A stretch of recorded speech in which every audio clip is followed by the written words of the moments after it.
quel est le pire signe astrologique à avoir? Je vous donne mon avis personnel, mais je vous explique pourquoi c'est les pires signes et c'est parti, on commence tout de suite. On va commencer avec le signe solaire Vierge. Pour moi, les signes solaires vierges, c'est vraiment un des pires signes à avoir parce que je trouve que c'est un signe qui est trop lisse. C'est pas le signe qu'on déteste, c'est pas le signe qu'on adore, c'est souvent un signe qui est mid.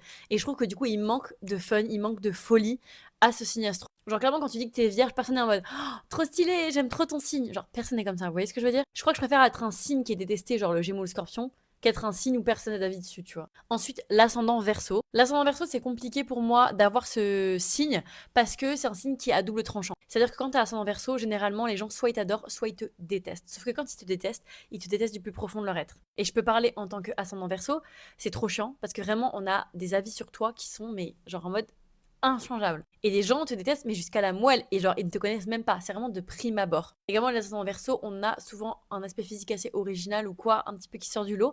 Donc ça, c'est cool.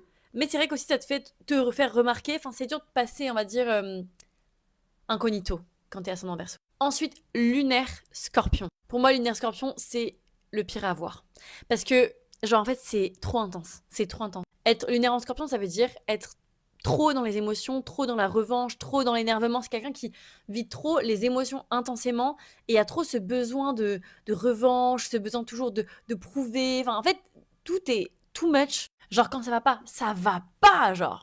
Quand quelqu'un a fait une crasse au lunaire scorpion, genre il va y penser pendant des mois, il se torture l'esprit. Et donc ça doit être horrible d'avoir ce signe-là, parce que ton esprit est tout le temps torturé, c'est insupportable, genre. Ensuite, le Vénus en Sagittaire. Pour moi, les Vénus Sagittaires, c'est très compliqué parce que vous n'êtes absolument pas prêt pour vous engager émotionnellement. Et même quand vous avez envie, en fait, vous savez pas ce que c'est un couple qui dure et stable. En fait, vous voulez toujours que ça soit à fond, qu'il y ait des émotions fortes, vous voulez pas vous prendre la tête, sauf qu'un couple, c'est genre des concessions, c'est sur du long terme, donc forcément, t'as plus cette passion du début.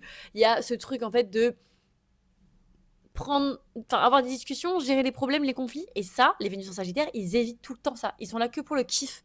Et donc, en fait, même eux, ils souffrent de ça. Genre, c'est trop chiant. C'est parce qu'ils n'arriveront jamais à avoir une relation vraiment longue, sérieuse et tout, parce que ils n'arrivent pas, ils s'ennuient en fait, mais c'est désagréable pour eux et pour les autres. Ensuite, Mars en bélier, pour moi c'est horrible d'avoir Mars en bélier, parce que le bélier pour moi c'est déjà un signe qui est trop too much dans les émotions, qui est trop intense, qui est trop piquant, qui est trop franc, qui met pas les formes. Et en fait en Mars, c'est encore pire, c'est décuplé. C'est-à-dire que tu vas être 10 fois plus franc, 10 fois plus dur avec les gens. Du coup, c'est à double tranchant, il y a beaucoup de gens qui te supportent pas parce que bah pareil, tu mets pas les formes, tu te retrouves toujours dans les embrouilles, tu t'énerves vite. C'est trop chiant d'avoir Mars en bélier. Et pour finir, Mercure en cancer, pour moi, c'est vraiment pas possible. Les Mercure en cancer, en fait, vous êtes trop émotif. Vous réfléchissez trop à la place des gens, pour les gens, vous mettez trop à la place des autres. Et du coup, genre, vous vous oubliez vous-même des fois et vous vous remettez trop en question. Vous n'avez pas assez confiance en vous parce que vous avez toujours pensé à qu'est-ce qui va faire, qu'est-ce qui va blesser telle ou telle personne. Oui, mais parce que moi, si je fais ça, non, vous n'osez pas faire des choses parce que vous pensez trop à toutes les conséquences qu'il peut y avoir. Et donc, vous vous bloquez sur plein de trucs, je trouve. Et vous avez du mal à gérer vos émotions. C'est trop intense. Voilà, ça doit être vraiment chiant au quotidien. N'hésitez pas à me dire si vous avez déjà un de ces placements dans votre thème astral. J'aimerais bien en savoir plus.